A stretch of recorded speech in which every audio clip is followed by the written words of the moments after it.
Toda vez que surge uma grande epidemia mundial, como essa agora, do coronavírus, na China, surgem também os profetas do Apocalipse com suas previsões sobre o fim do mundo.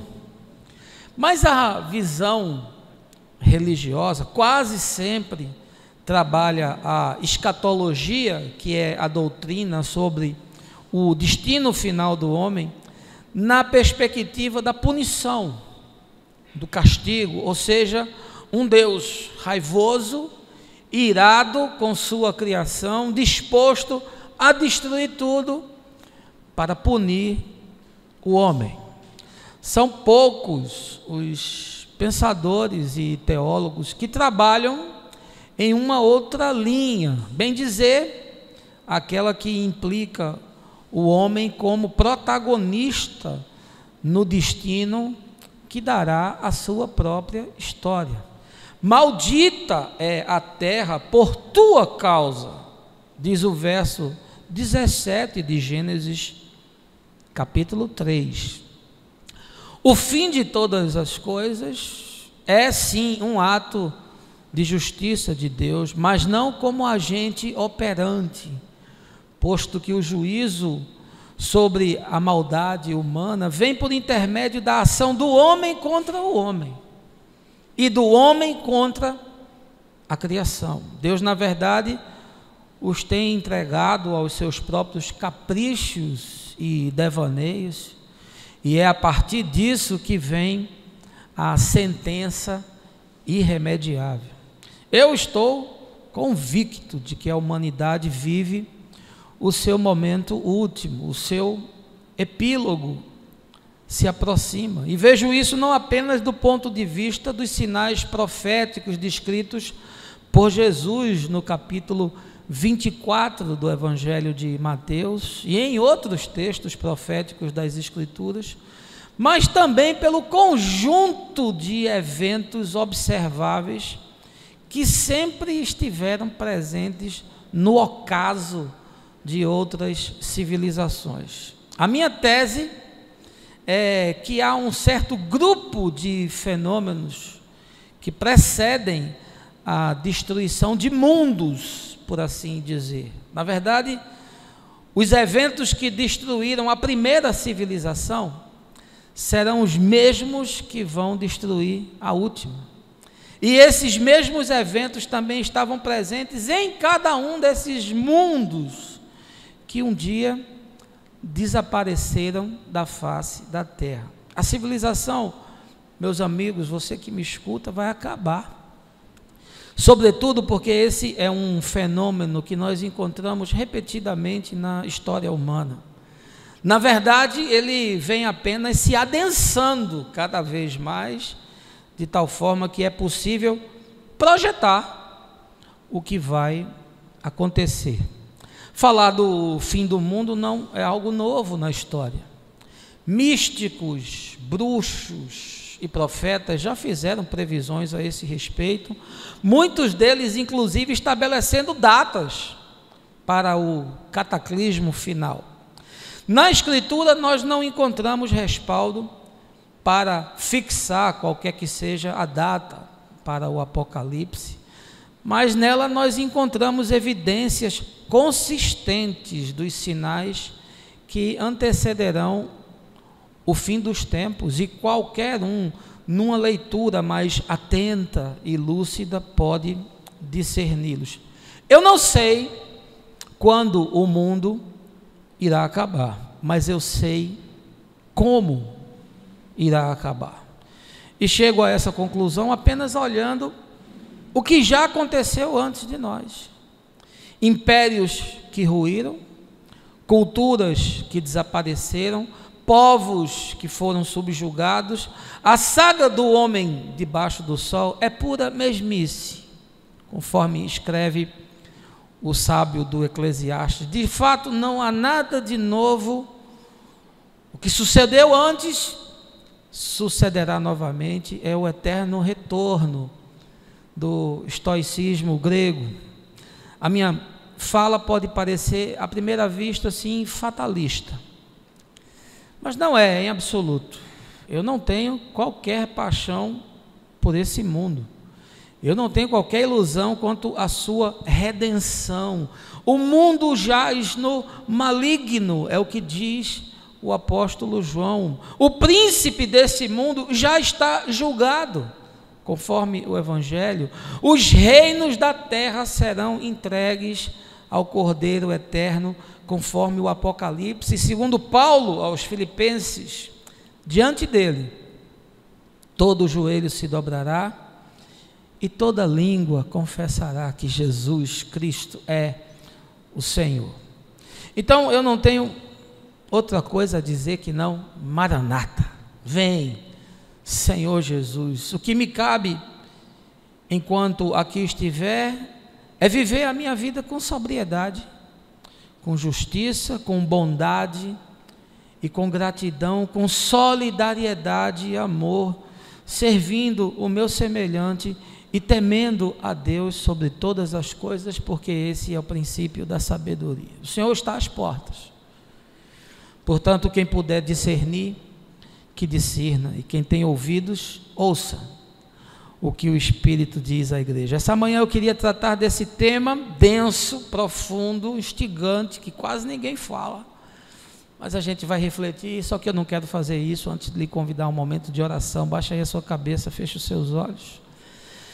Pai, nós vivemos dias estarrecedores. Essa semana vimos a filha matar os pais, o irmão, e incinerá-los dentro do carro.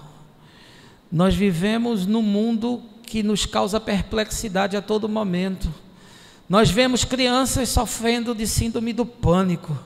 As pessoas se suicidam em números alarmantes. É o colapso das nações. Nós percebemos os sinais.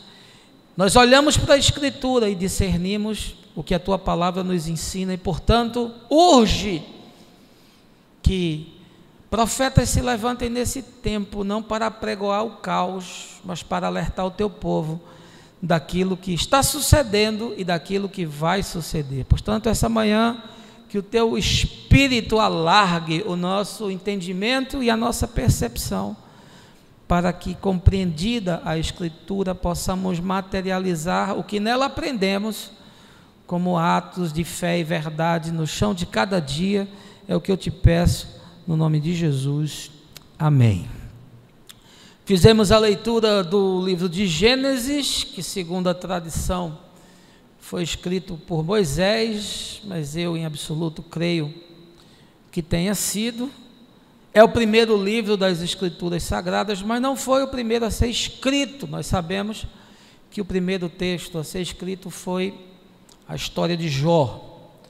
Esse compêndio que nós temos nas nossas mãos, na verdade, é uma espécie assim de coxa de retalho, né? Uma composição literária que tem relatos históricos que começaram na tradição oral, e os pais foram conversando com os seus filhos, e isso foi passando de geração em geração aí por cerca de 1000 anos, até que tiveram uma forma compreensível e foram, portanto, registrados. O autor do Gênesis não tinha nenhuma preocupação, nem estava interessado em descrever uma história sociológica ou econômica do início da civilização. Para que a gente tenha esse olhar, é preciso interpretar o texto, fazer correlações generacionais, olhar para os fenômenos, para os arquétipos, pensar inclusive do ponto de vista filosófico, sem medo de romper com tradições e de colocar dogmas numa saia justa. A maioria dos relatos do Gênesis tem paralelo com as tradições mesopotâmicas, o que denota que ambas beberam de uma mesma fonte. A criação, a queda, o dilúvio, há muitos pontos de contato do texto bíblico com outros textos antigos, é só você estudar. Da minha perspectiva, isso prova o fato de que a revelação de Deus ultrapassa o curral religioso dos hebreus, como a religião imagina, porque Deus se revela a quem Ele quer se revelar. Portanto, não coloque Deus dentro de nenhuma caixa. Eu queria convidar você essa manhã para você vir comigo para a planície de Sinear, que fica hoje ali no Iraque, para que a gente junto possa contemplar esse portento, essa obra extraordinária chamada Torre de Babel. E aí a gente vai retornar para 2420 antes de Cristo, cerca mais ou menos de 130 anos depois do dilúvio, onde nós vamos nos deparar com Nimrod, que é um neto de Noé, rei de várias terras e de cidades como Babel, como Ereque, como Acádia e como Calné. Sobre esse homem, o historiador judeu Flávio Joséfo, que viveu na época de Jesus, escreveu o seguinte: ele ameaçou vingar-se de Deus se este quisesse novamente inundar a terra. Por que construiria uma torre mais alta do que poderia ser atingida pela água, e vingaria a destruição dos seus antepassados? O povo estava ansioso de seguir este conselho, achando ser escravidão submeter-se a Deus, de modo que empreenderam construir a torre. A Torre de Babel era uma construção semelhante aos zigurates, que são edificações que foram inventadas pelos sumérios, uma espécie assim de pirâmides, para que os homens justamente pudessem se aproximar e cultuar a Deus. Babel não é um mito ou uma lenda, como muitos afirmam. Pelo contrário, descobertas arqueológicas recentes já comprovaram a sua existência. Segundo o professor da Universidade de Londres, Andrew George, foi encontrado no Iraque uma pedra do século VI a.C., na qual, para o especialista, está representada a primeira imagem real da Torre de Babel, evidenciando as suas 7 camadas, além de identificar um homem por trás da sua construção, muito provavelmente o imperador Nabucodonosor, que pegou as ruínas e tentou reedificá-los. Agora preste atenção, a Torre de Babel não é apenas a representação arquitetônica do sonho delirante de um rei antigo. Ela é muito mais do que isso. É um arquétipo, é um símbolo. Ela representa o establishment, ou seja, a ordem ideológica, econômica, política, cultural, que constitui, que compõe uma sociedade. A Torre de Babel é uma representação do inconsciente coletivo humano de ter todo o poder, todo o controle, o conhecimento do bem e do mal. That's full information. Talvez você ache difícil perceber isso, imaginando que essas pessoas estão há 4.000 anos de nós. Mas você precisa olhar a Escritura dando conta não apenas dos fatos, mas dos fenômenos. Porque na antiguidade e na modernidade, tudo se reduz a ser conceito socioantropológico.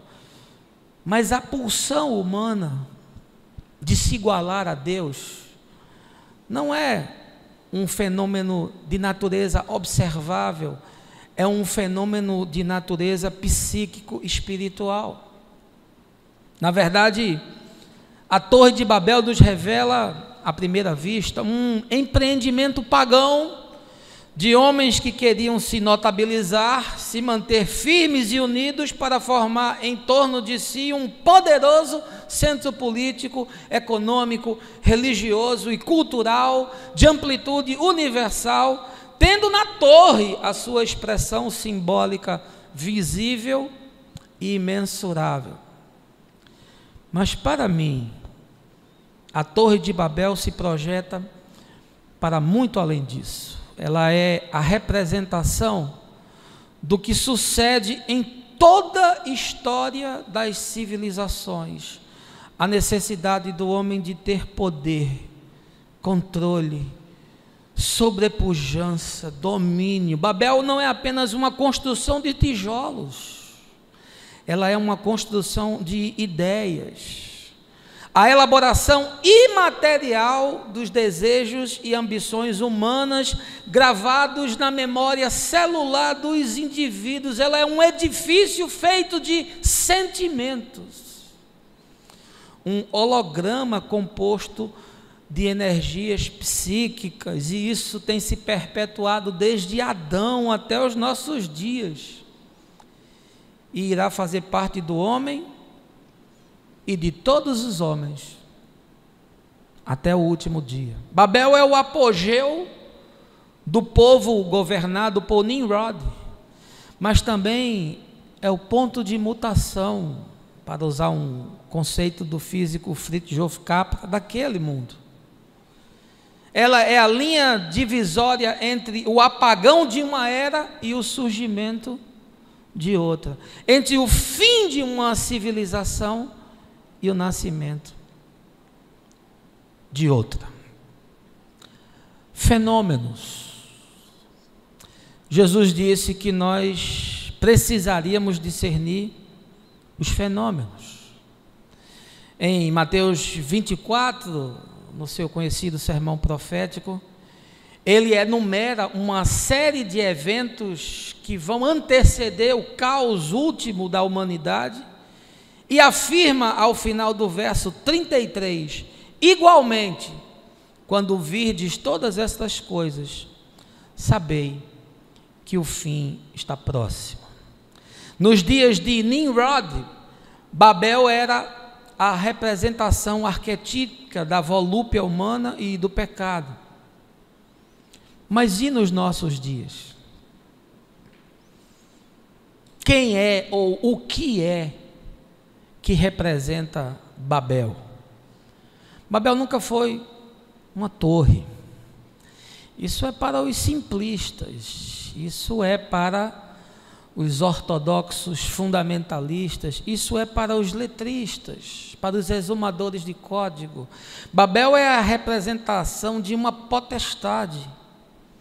Ela é a síntese de uma era. Eu vou lhe dizer o que é Babel dos nossos dias. É a tecnologia. Com a sua capacidade inventiva, que muda e transforma o mundo, a tecnologia tornou-se a força que a religião já teve no passado. A tecnologia é a religião desse tempo. A idolatria pelo conhecimento, pela informação, pelo Big Data, ela é a nova religião do mundo. O filósofo israelense Yuval Harari conceituou essa religião como sendo o dataísmo. Hoje nós fazemos um culto aos dados, somos a sociedade da informação. Você quer saber onde é que eu vejo Babel? E você que me escuta. Babel está, por exemplo, no Watson, o supercomputador da IBM, um arquétipo poderoso dessa era na qual vivemos, muito mais do que um computador. Ele é a representação de uma ideologia, de uma crença, de um principado, muito mais do que chips e transistores. Ele metaboliza uma engrenagem que tem simbologias espirituais. Você quer saber onde está Babel? Babel está nos robôs que estão sendo programados para terem carne sintética, com programas implantados de Kama Sutra, que vai fazer, como disse o Caio, os casamentos se tornarem obsoletos. Eu assisti inclusive ontem um filme que recomendo, chamado Ela, em que um homem se apaixona por um sistema operacional. Babel são os chips enviados para dentro do corpo, que muito em breve estarão sendo feitos para produzir diagnósticos. Eles vão varrer todo o seu sistema e vão dizer doenças que você tem e que você terá, para que de alguma forma se trabalhe na prevenção. Babel são as máquinas que estão sendo produzidas, que serão mais capazes do que as pessoas. Milhares de profissões serão extintas nos próximos 5, 10 anos, porque o mercado vai sofrer uma transformação sem precedentes. Babel é a biotecnologia que já trabalha hoje com a possibilidade de prolongar a vida para além de 150 anos. Projetos de reconfiguração de tecidos, de rejuvenescimento de células.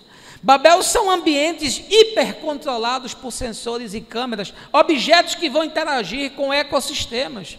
Você vai entrar num espaço e automaticamente o espaço vai saber quem você é, o que você gosta, o que você consome, vai te apresentar promoções, a sua jaqueta vai falar com você. Babel é a hibridização de humanos com máquinas, seres biônicos que vão surgir, que eram apenas ficção, impressoras imprimindo em 3D órgãos humanos, gente misturada com sistemas informatizados. Você quer saber o que é Babel? Babel é manipulação genética, já feita hoje. Babel é clone de humanos. Babel é a produção seletiva de humanos com determinados tipos de características. O homem cria a vida, é o Homo Deus. Babel é o implante de chips na cabeça, tornando Matrix uma realidade palpável. Já existem experimentos hoje feitos pelo dono da Tesla sobre a possibilidade de você ter chips implantados no cérebro, não só descarregando coisas, como fazendo upload. Babel é tudo isso e muito mais. E há como eu sinto tristeza de ver os crentes lotando templos em busca de prosperidade, de vitória, de um Deus que é uma espécie de um cafetão. Como eu me sinto impotente diante de uma igreja prostituída que não tem mais profetas, porque os homens que tem são hipnólogos, que enganam as pessoas com doutrinas espúrias, enquanto o mal se articula nas camadas espirituais sem que ninguém possa discernir. Enquanto a pauta da igreja é lutar contra a homoafetividade, enquanto a igreja se constitui na agenda moral do mundo, enquanto está proibindo tatuagem, enquanto luta para ter poder político temporal, o diabo se articula e se infiltra na cultura, nos governos, na economia de forma escandalosa. Mas ninguém consegue ver, porque essas pessoas estão esvaziadas do Espírito de Jesus, que faz o homem discernir o que é bom e o que é mal, porque ele a tudo prescruta e discerne. Eu olho para esse texto e vejo nele a mesma fenomenologia que está acontecendo hoje. E talvez você pense assim: como é que o cara vai pregar de escatologia no Gênesis e não no Apocalipse? Pois é. É justamente a partir desse texto que eu quero lhe trazer 7 indícios do que acontece quando uma civilização começa a se desintegrar. Eu não sei, meu amigo, minha amiga, você que me escuta, quando o mundo irá acabar, mas eu sei como, e essa manhã eu vou dizer para você. Volte aí para o texto. A mensagem, como de costume, é expositiva, tudo está na Escritura. E a primeira coisa que eu quero lhe dizer como fenômeno que revela a construção desses eventos finais é que a comunicação monolítica é capaz de criar um mundo totalitário. Veja aí o verso 1. Em todo o mundo, as pessoas se serviam de uma mesma língua e de uma única maneira de falar. Primeira coisa que eu quero lhe dizer, que é um símbolo da decadência, da desconstrução, do derradeiro suspiro de uma civilização, é a comunicação monolítica sendo capaz de criar um mundo totalitário. A manifestação do pensamento é a linguagem. Uma afirmação do filósofo francês existencialista Jean-Paul Sartre.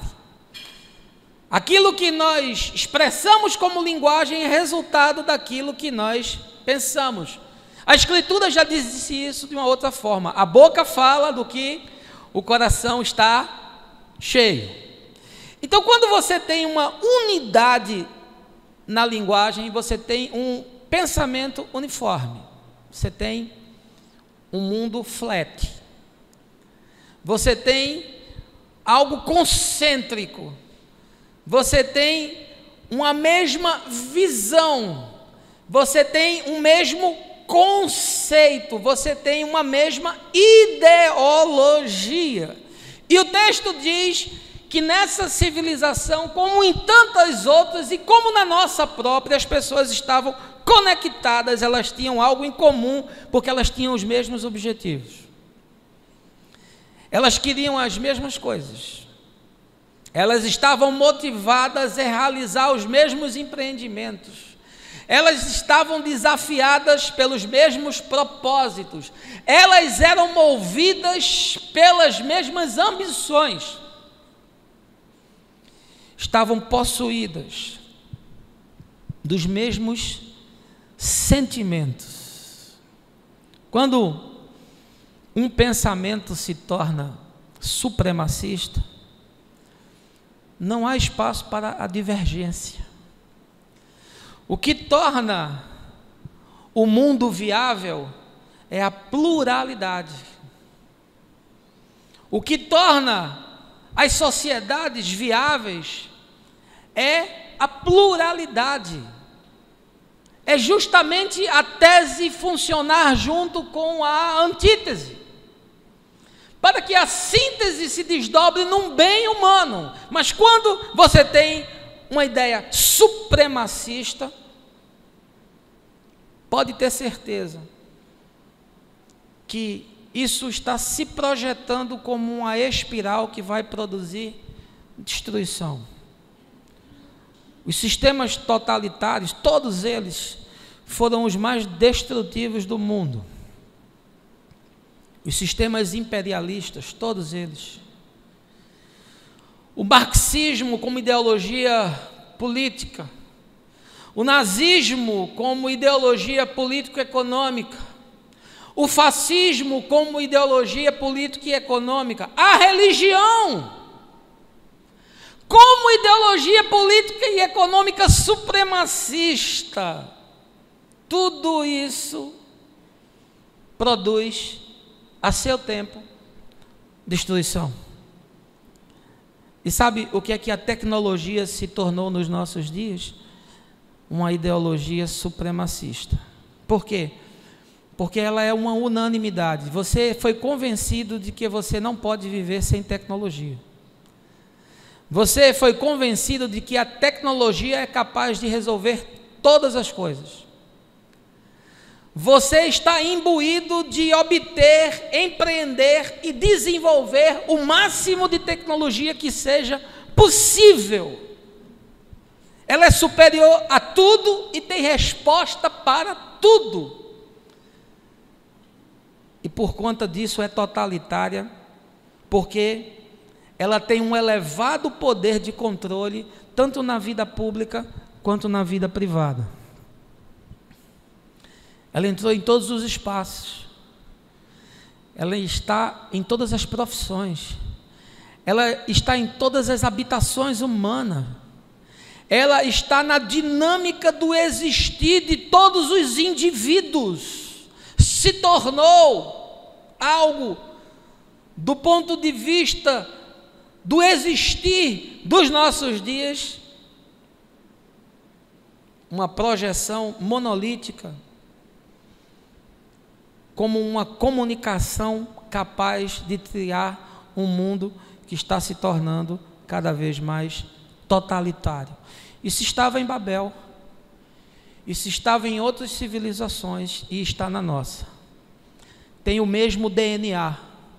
E quando você vê isso, meu irmão, meu amigo, minha amiga, você que me escuta, saiba, isso é um fenômeno que se reproduziu na história e está acontecendo e vai nos levar ao fim de todas as coisas. O segundo fenômeno que eu percebo no texto é que toda civilização precisa de um chão sobre o qual o futuro se assente. Veja aí o verso 2. Quando os seres humanos emigraram para o Oriente, encontraram uma planície em Sinear e ali se estabeleceram. Toda civilização precisa de um chão sob o qual o futuro se assente. Esse é um mundo que foi construído a partir dos sumérios que habitaram a Mesopotâmia. Eles construíram lugares como as cidades de Ur, de Uruk, de Nippur, e aquele é um mundo que está sendo construído, está florescendo, está desabrochando como civilização, baseado em alguns fatores. Por exemplo, o clima, o solo, o relevo, porque essa é uma sociedade essencialmente agrícola, ela depende da água. Por isso que os rios Tigres, Eufrates eram tão determinantes no cultivo e no surgimento de cidades. Eles precisavam de ter esses elementos para a produção pecuária, para que pudessem criar e comer animais, e deles tirar a pele para produzir roupas, e deles tirar leite para alimentação. Portanto, é um ecossistema que existe sobre o chão no qual o futuro pode se assentar e pode se projetar. Você sabe qual é o chão dos nossos dias? Na época de Nimrod era o vale de Sinear. Nos nossos dias é o Vale do Silício. Vale do Silício, que está localizado em São Francisco, na Califórnia, nos Estados Unidos, que abriga um sem número de startups e de empresas globais de tecnologia, como a Apple, o Facebook, Google, além de uma das melhores universidades do mundo, que é a Universidade de Stanford. O ativo daquele mundo era a terra. Hoje a terra é a mente das pessoas. O capital hoje é intelectual. Não está mais construído sobre os bens econômicos, que são limitados, que são escassos. Eles agora são bens de conhecimento, e os bens de conhecimento são ilimitados. Esse é o chão, esse é o arcabouço, essa é a planície sobre a qual o futuro está sendo construído. Aquela civilização de Babel foi a primeira civilização no mundo, que era um mundo essencialmente construído em cima de organizações extremamente primitivas, de clãs, de famílias. Não, mas agora eles se organizam numa outra perspectiva, e é uma virada de paradigma. E eles se assentaram sobre essa perspectiva do domínio, da produção, do controle da agricultura. No nosso mundo, o chão é outro. Na verdade, a tecnologia promete o que as antigas religiões prometiam. Você já prestou atenção nisso? A tecnologia promete felicidade, promete paz, promete justiça e promete a vida eterna no paraíso. Mas o paraíso é aqui na terra, e não depois da morte, condicionado à ajuda de seres metafísicos e sobrenaturais. Esse é o grande paradigma de quebra do mundo teocêntrico para o mundo antropocêntrico do século XVIII é que a tecnologia vai mudar a vida das pessoas para melhor. Ela é esse chão sobre o qual o futuro se assentou. E ela promete tudo o que a religião promete, porque ela se tornou uma religião. Um mundo suportado pela tecnologia nos faz pensar o seguinte: e se houver um apagão nos computadores? O que vai acontecer conosco? O que aconteceria com essa geração se os computadores do mundo falhassem? Você já pensou nisso? O que aconteceria com as empresas se os computadores perdessem os seus dados? Você que tem tudo na nuvem hoje, o que aconteceria se a sua nuvem desaparecesse? O que aconteceria com os hospitais?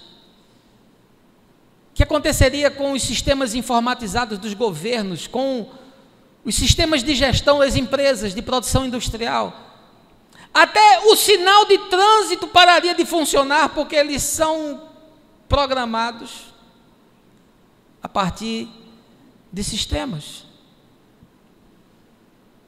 Você tem ideia do nível de dependência que nós criamos? Você tira o celular de uma pessoa hoje, ela fica louca, porque não recebe WhatsApp, não recebe e-mail, não consegue ver informação. Agora você imagina se você tirar toda a tecnologia do mundo, um chão sobre o qual o futuro se assenta. A terceira coisa que eu vejo no texto como fenômeno que aponta para o fim de uma civilização é que as sociedades humanas são marcadas por grandes saltos tecnológicos, todas elas. Veja aí o verso 3. Combinaram uns com os outros: vinde, façamos tijolos e cozamo-los ao fogo. O tijolo lhe serviu de pedra e o betume de argamassa. Terceira coisa que eu vejo no texto do Gênesis é que as sociedades humanas são marcadas por grandes saltos tecnológicos. E aqui não foi diferente. Você tem uma civilização que abre mão da vida simples, nômade, campestre, onde apenas se planta para comer e onde apenas se cria para sobreviver, para uma sociedade organizada, estruturada em forma de cidade. E não apenas isso, que quer construir uma torre como símbolo e como projeção de uma ideologia. É um salto tecnológico enorme.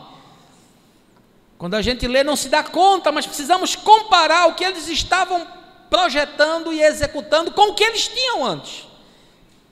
E é algo impressionante.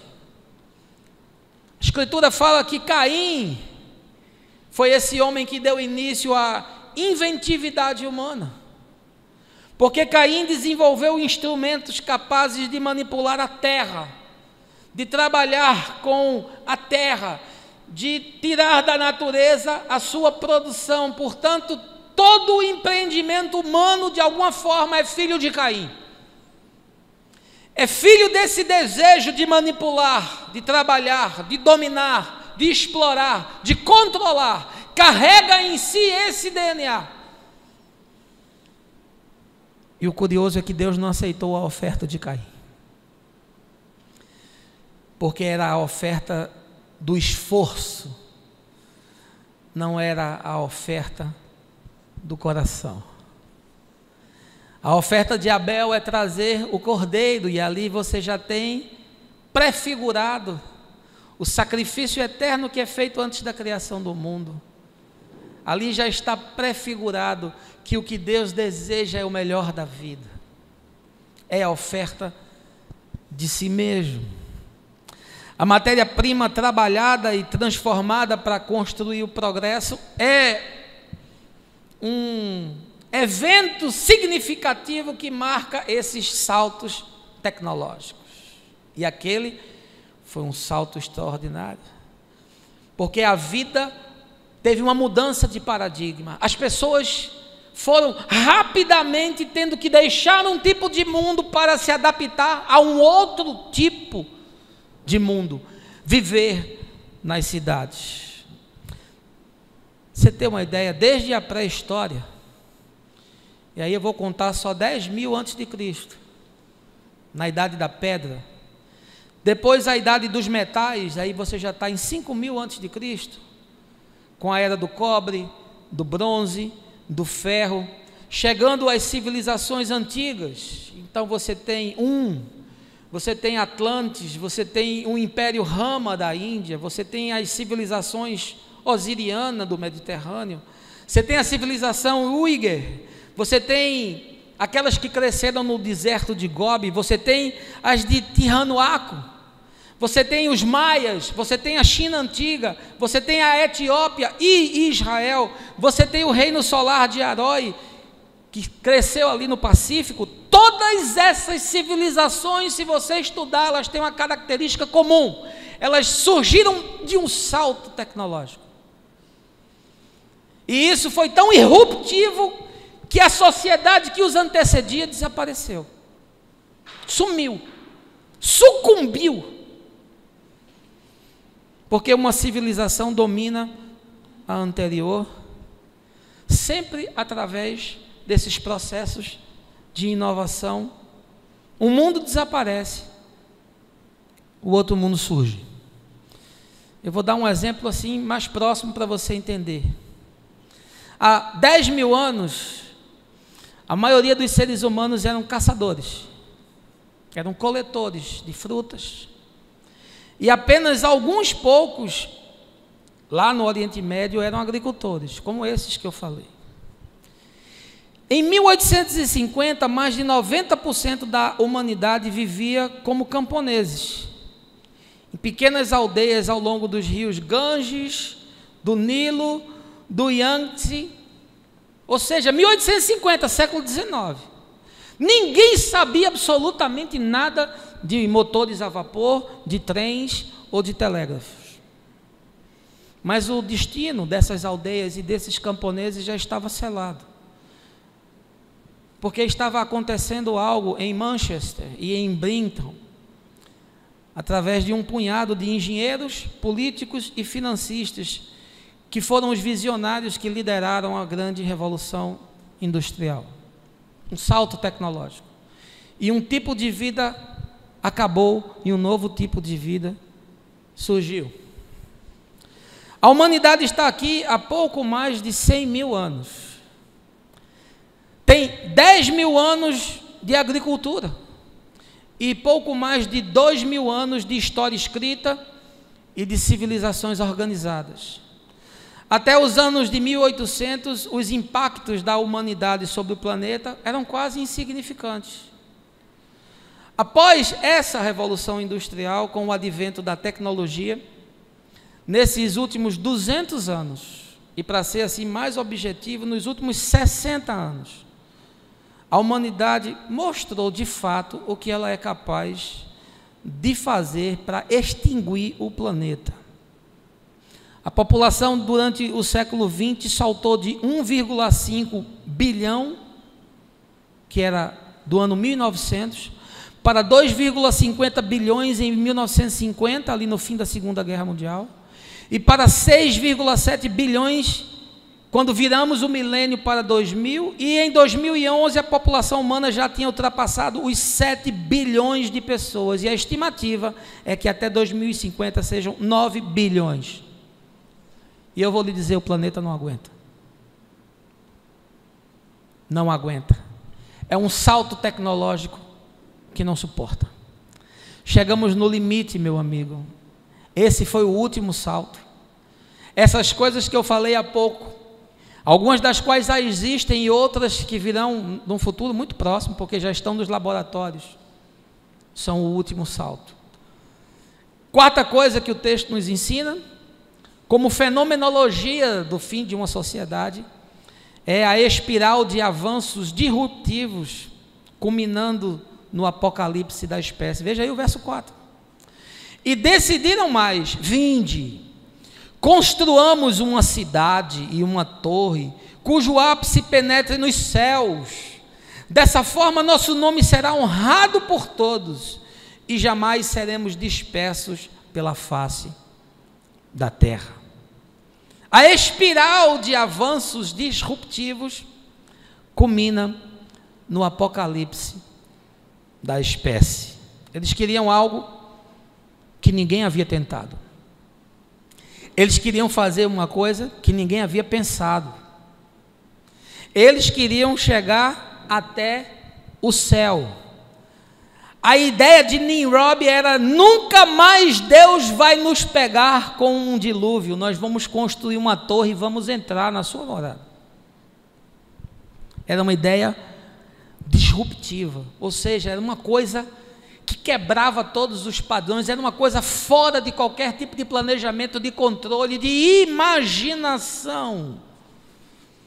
E aí eles construíram uma torre. Não, eles não construíram uma torre, eles construíram um sistema ideológico, representado numa torre. Eles construíram um arcabouço político, econômico, cultural, religioso, que estava implementado numa cidade, e aquilo era um modelo replicável. Foi isso que eles construíram. E foi isso que as sociedades humanas, a partir dessa sociedade, construíram. Saltos disruptivos prenunciam o apocalipse de uma espécie. As invenções humanas foram disruptivas em toda a sua história. A invenção da roda em 3.500 a.C. mudou a forma de se trabalhar e de se promover o cultivo da agricultura. O dinheiro em 3.000 a.C. na Mesopotâmia alterou as relações econômicas, as relações comerciais, as relações financeiras. A lei que foi criada no Egito Antigo, um conjunto de códigos de 12 livros, mudou as relações humanas. Tornou o mundo menos bárbaro. Tornou a possibilidade de se construir empreendimentos e cidades, porque havia normas e padrões, senão vira anarquia. E se autodestrói. O prego, a gente não dá nenhuma importância ao prego, né?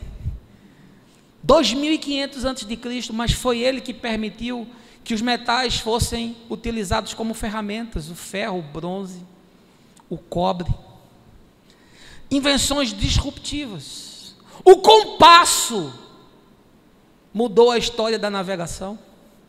O compasso, imagina, os europeus e depois os árabes, com essa nova tecnologia, foram muito mais longe, entraram em continentes, fizeram descobertas, dominaram o mundo, inovações disruptivas.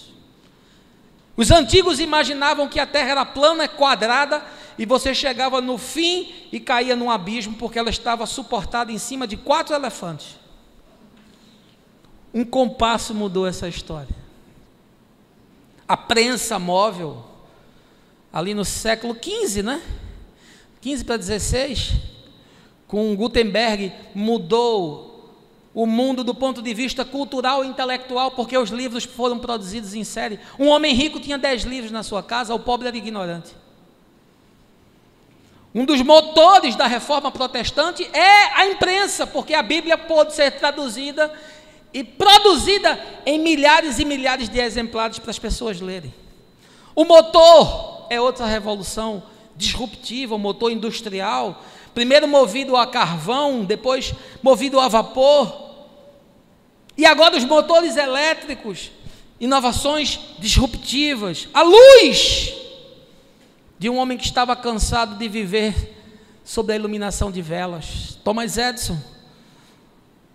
E ela altera a forma de viver das cidades, de promover o trabalho. A vida se torna muito mais produtiva com energia. O telégrafo, que é o precursor do WhatsApp, alterando as comunicações que não podiam ser feitas à distância, a não ser através de cartas enviadas por pessoas montadas a cavalo. O carro, e aí já no final do século XIX, a indústria de Henry Ford e de tantos outros precursores, que mudou a comunicação entre locais distantes e o escoamento da produção. A penicilina de Alexander Fleming, 1928, que permitiu a produção de antibióticos e que trouxe uma revolução no mundo da medicina, uma revolução disruptiva. Os transistores, que são utilizados desde 1940 e foi fundamental para que a gente tivesse a revolução na eletrônica. E disso vêm os computadores, os televisores, os celulares.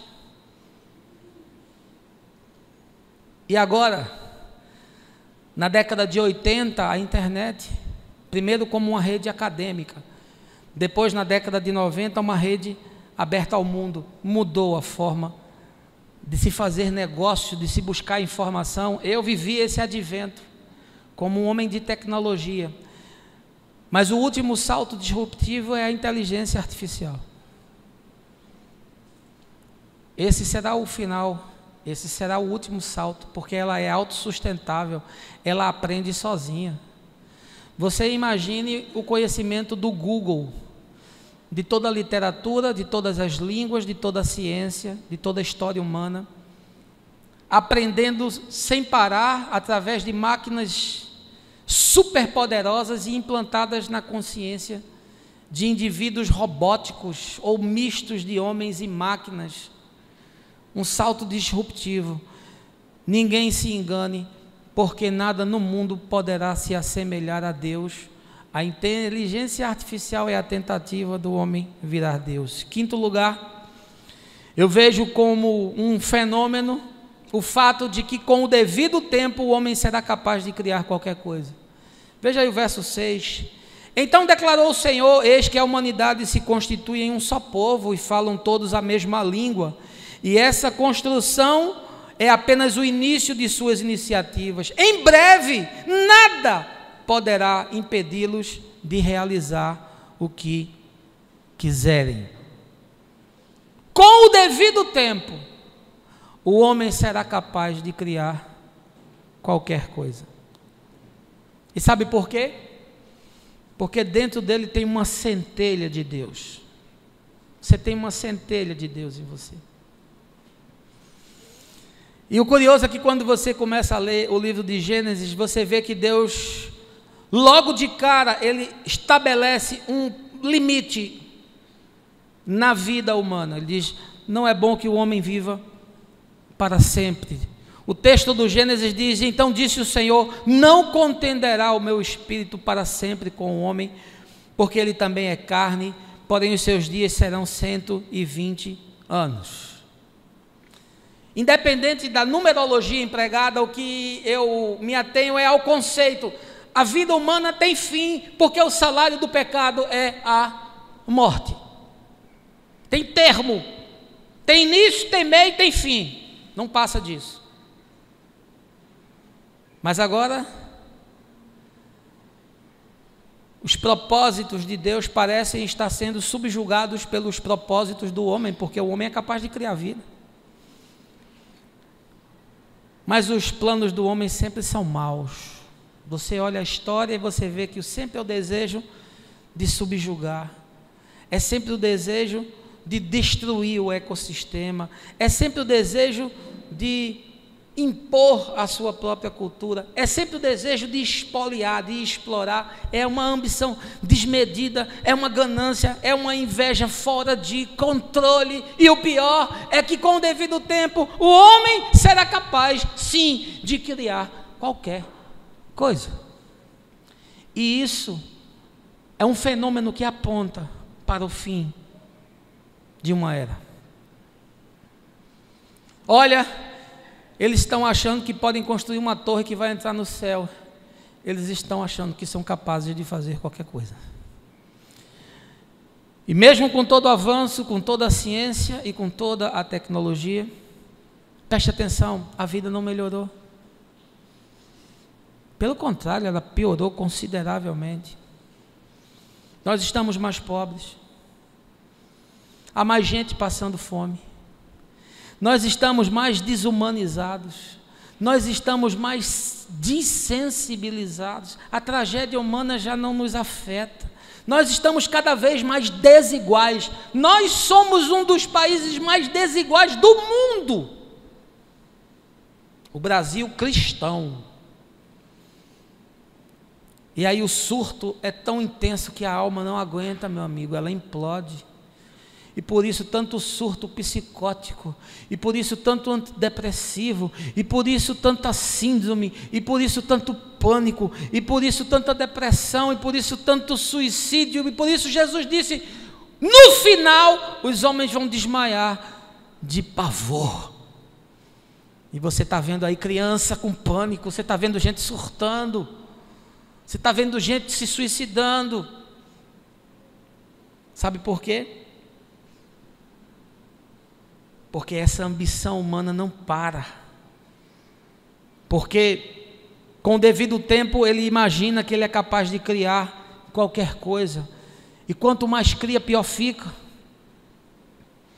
E eu penso que é essa civilização que vai dar o último salto disruptivo, que é justamente a imortalidade. A imortalidade sempre foi um sonho, mas uma ficção. Ela sempre foi enquadrada ou como algo religioso ou como algo mitológico.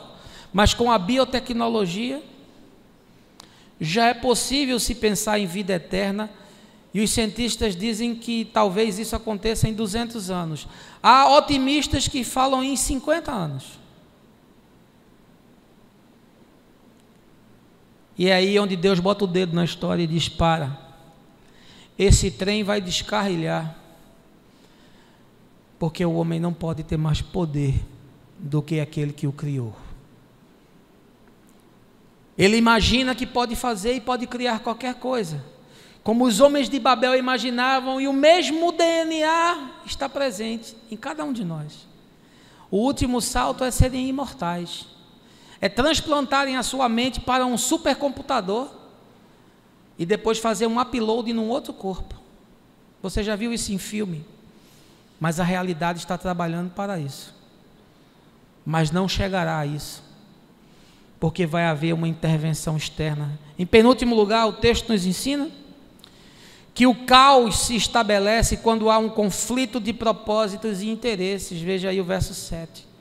Portanto, vinde, desçamos, confundamos a linguagem dos seres humanos, a fim de que não mais se entendam uns com os outros. O caos se estabelece quando há conflito de propósito e interesses. Aqui nós temos que levar em consideração a linguagem primitiva do escritor, que interpreta de que foi Deus quem confundiu a linguagem dos homens.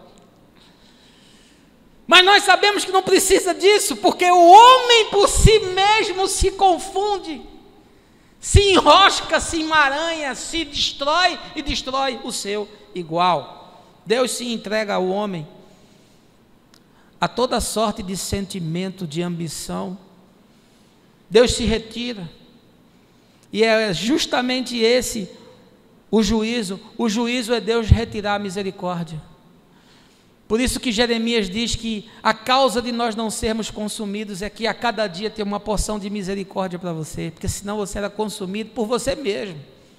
O homem é o verme que come o homem. Nós somos uma criação autofágica, nós nos matamos a nós mesmos, e tudo que está ao nosso redor é morto, por conta da nossa ambição, da nossa inveja, da nossa gula, que não se sacia com nada, do nosso desejo de controle. Ah, meu amigo, um clã suplanta o outro, uma cidade destrói a outra, uma nação invade a outra, um império arrasa o outro, e isso foi até a Idade Média. No mundo moderno as lutas já são outras, não é mais por terra, agora a luta é por conhecimento, por patentes, por pesquisas, por tecnologia que cria produtos inovadores, remédios que matam as enfermidades de milhões, bombas poderosas que destroem o planeta, vírus que podem ser criados em laboratórios, programas de computadores que entram nos sistemas mais bem guardados e roubam informações. Quando o caos se estabelece, é quando há conflito de interesse e de propósito entre os homens. E cada vez que essas coisas surgiu, uma civilização sucumbiu. O homem, com tanta tecnologia, ainda continua sofrendo dos seus 4 conflitos básicos. Ele está em luta com o Criador, está em luta consigo mesmo, está em luta com a criação e está em luta com o seu semelhante. Ele ainda não conseguiu resolver essa basicalidade que promove a saúde de existir. Agora, você sabe qual será o último conflito humano? Vai ser do homem com as máquinas. Vai ser do homem justamente com essa inteligência artificial. É esse o prenúncio do caos. O físico britânico Stephen Hawking disse: o que vai destruir a humanidade são as máquinas. Você já viu isso em Matrix e em tantos outros filmes? Porque é o pré-consciente construindo o chão sobre o qual o futuro vai passar. A última luta vai ser do homem com as máquinas, vai ser esse desencontro de propósito, vai ser essa confusão, vai ser essa incapacidade de entendimento que já estava em Babel, esteve na queda de todas as grandes civilizações e estará na queda da nossa.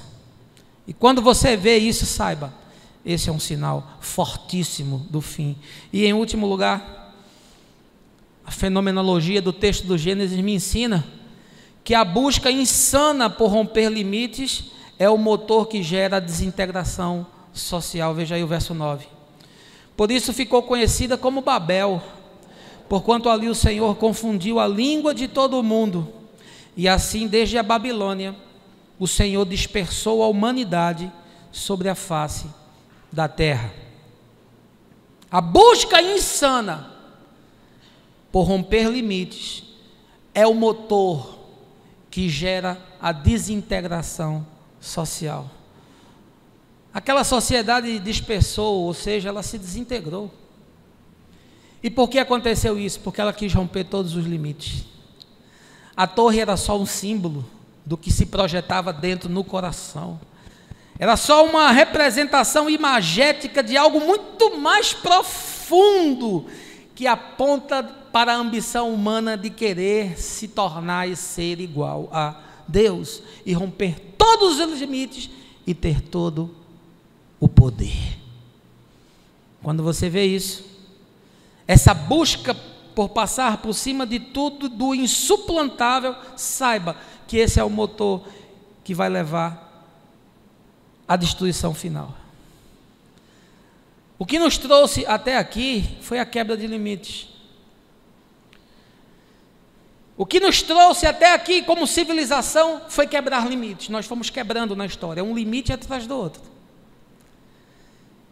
E você percebe que sempre o motor que impulsiona isso é mal.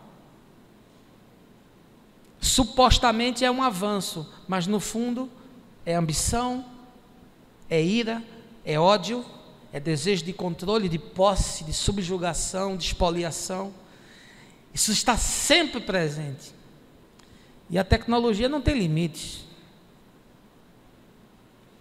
Não é um bem econômico, é um bem de capital intelectual. E é ela quem vai nos desintegrar, porque a vida vai se tornar insuportável. Foi a tecnologia que nos levou a poluir o ar, os rios, os mares, a matarmos os animais, a destruirmos ecossistemas, a extinguirmos florestas, a poluirmos as fontes de água potável. Ou seja, depois que nós arrasamos a geografia exterior, agora nós estamos destruindo a geografia interior, que é o chão sobre a qual a alma se apoia, porque a nossa alma está desintegrada, meu amigo, está virando pasta. As pessoas estão se desestruturando de dentro para fora, Porque o que está fora nós já destruímos e agora a destruição é do lado de dentro. E aí Jesus diz, olha, quando você vê essas marcas, esses sinais, saiba, a destruição está próxima, porque o amor se esfriará de quase todos. É a glaciação agora de dentro.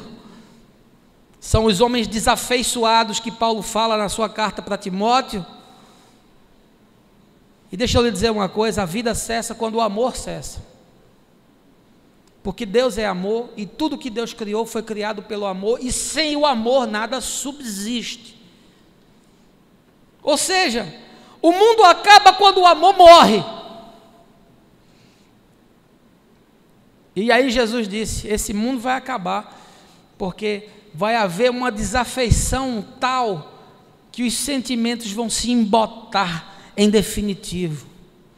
E aí eu lembro da música do 14 Bis, aqui ninguém mais ficará depois do sol, no final será o que não sei, mas será.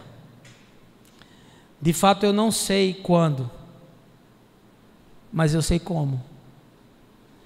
Você consegue discernir? Eu queria concluir dizendo para você o seguinte, quando eu leio Apocalipse capítulo 18, eu dou de cara com a queda da grande Babilônia, é o que trata esse capítulo. João está usando uma linguagem cifrada, uma literatura apocalíptica judaica, e ele usa essa arquetipia. Eu já vi todo tipo de interpretação sobre esse texto, desde que é a grande Babilônia, a igreja católica, até que ela agora é o Império Americano. Mas eu acho tudo uma grande tolice, porque o que nós temos é um fenômeno. Portanto, Babilônia não é um poder definível, ele não é uma nação, ele não é uma instituição. Babilônia é um sistema, é uma ideologia, é uma arquetipia, é uma representação do mal, da ambição, da inveja, da exploração, da desafeição, do desamor, da insensibilidade, da luxúria, da perversão, do ódio, do descaso. Isso é que é Babilônia. E aí a Babilônia como sistema está presente em todas as civilizações da terra, mas a sua presença está se adensando, tanto mais o fim se aproxima. A espiral está tomando contornos cada vez maiores. A terra está madura para a ceifa. A trombeta está próxima de ser tocada. E aqui surge uma pergunta para você também. Você está pronto? Jesus disse em Mateus 24, porque assim como o relâmpago sai do oriente e se mostra até o ocidente, assim também será a vinda do Filho do Homem. Então aparecerá no céu o sinal do Filho do Homem, e todas as tribos da terra se lamentarão, e verão ver o Filho do Homem sobre as nuvens, com poder e grande glória. E ele enviará os seus anjos com grande clangor de trombeta, os quais lhe ajuntarão os escolhidos desde os quatro ventos, de uma outra extremidade dos céus. Eu não sei, meu irmão, quando vai acontecer. Eu espero que seja nessa geração, porque eu acho que toda geração de discípulos do Senhor deve esperar a sua vinda, mas pode ser que não seja. Não há mais sinais para se cumprirem, nem profecias, tudo já está cumprido. Nós estamos apenas esperando que o Big Boss meta o dedo no botão e diga, chegou a hora. Essa não é uma mensagem para um encontro, é para um congresso. Mas eu tentei aí dar uma compactada, para que você possa depois visitá-la novamente, olhar para os fenômenos, olhar para o tempo que nós vivemos, fazer as correlações e saber que não é possível precisar quando, mas é totalmente factível asseverar como. Que Deus te abençoe, que você tenha aí um bom domingo, que você usufrua desse tempo, sempre com gente que você gosta. Quero parabenizar aí o Tony e Fabiana pelo planejamento. Deus abençoe, vamos ter um ano muito bacana. E a gente vai se encontrando, porque é assim, olha, de encontro em encontro, a cabeça vai abrindo, E você vai começando a enxergar as coisas e a entender. E o mais eu vou te falando, sempre no caminho. No nome de Jesus. Amém.